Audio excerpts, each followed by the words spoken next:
원장님, 요즘 인터넷에서 난리 났어요. 무슨 난리? 그 코골이 수면무호흡증 치료약이 드디어 나왔다는데 이거 아세요? 알고 있죠. 뭐예요? 마시멜로인가?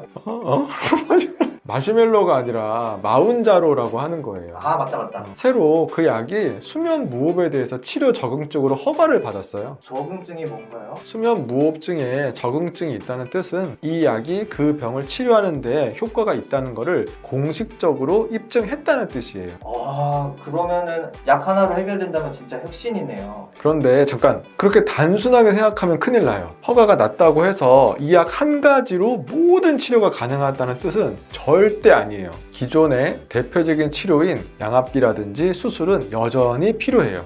그러면 이참에 마운자로라고 하는 약이 어떤 약이고 기존의 다른 약들과 어떤 차이가 있는지를 알아보도록 해요. 그런데 원장님, 마흔자로보다 먼저 유명해진 게 위고비잖아요. 둘 다 살 빠지는 주사 아니에요? 맞아요. 뭐 흔히 우리가 알고 있는 위고비라는 약이 있었죠. 그 위고비 성분은 세마글루타이드라고 하는 성분이에요. 그리고 마운자로의 성분은 터제파타이드의 성분이에요. 아, 성분명만 들어서는 뭔지 모르겠는데. 그냥 큰 차이는 아니고 실제로 터제파타이드 같은 경우에 작용 기전이 한 가지 정도 더 추가됐다고 보시면 됩니다. 둘 다 일주일에 1회만 맞으면 되는 편의성이 있고 원래는 체중 감량을 목적하는 데에 그 효과로 가장 널리 알려져 있어요.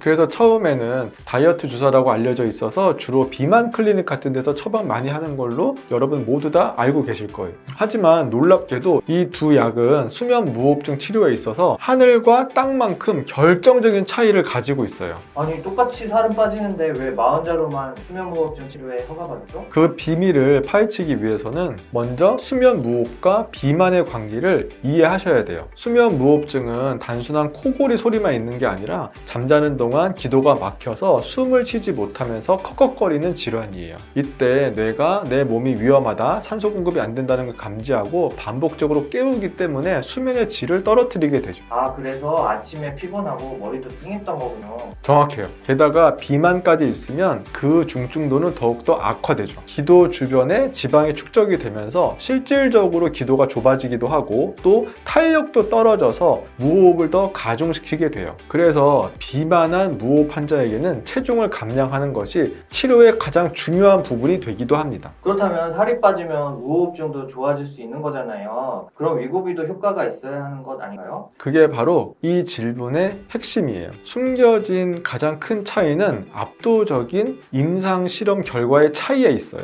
마운자로의 경우 서마운트 OSA라고 하는 대규모 임상 실험을 진행을 했었는데요. 전 세계에서 400명 이상의 비만도가 있는 중등도 이상의 수면 무호흡 환자를 대상으로 했어요. 52주간 치료한 결과 숨을 멈추는 횟수가 평균 25회나 줄었어요. 그런데 위약군의 경우에는 고작 5회 줄어드는 데에 그쳤어요. 와, 차이가 있네요. 근데 혹시 그 효과는 그냥 살이 빠져서 그런 거 아닐까요? 좋은 질문인데요. 물론 체중도 한 15에서 20% 정도 줄긴 했습니다. 하지만 연구진이 또 다른 놀라운 사실을 발견했는데요. 체중 감량만으로 설명될 수가 없는 또 다른 효과가 있었다는 거예요.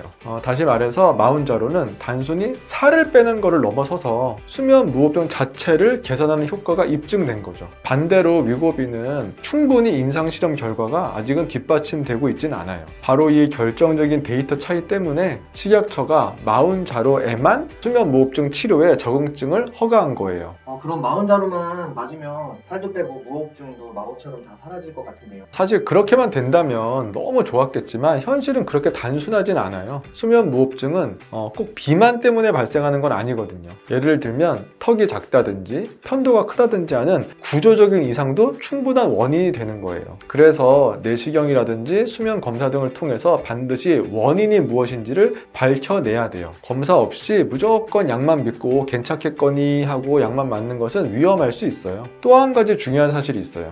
마운자로를 처방할 정도의 환자분들은 이미 비만하실 거고 또 상당한 수준의 수면 무호흡을 가지고 있을 가능성도 매우 높아요. 양압기는 전 세계적으로 가장 검증이 된 중증 환자에 시도할 수 있는 확실한 치료법이잖아요. 저는 이런 분들에게 양압기 치료와 마운자로 치료를 함께 시작할 것을 강력하게 권해드려요. 약만 맞는 게 아니라 양압기도 같이 써야 한다는 거군요.